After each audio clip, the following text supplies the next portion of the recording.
Hum.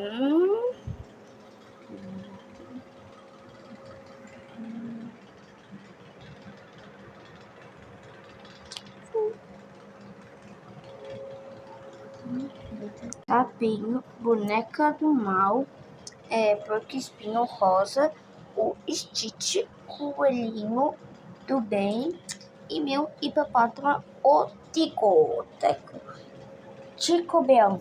Bento, o nome dele. Aqui, olha, ele tem umas adesivinhos e aqui nós vou colocar uma televisão no meu quarto. Então, minha conta ficou assim bonitinha, a gente não pediu ajuda. Agora no quarto tem espelho.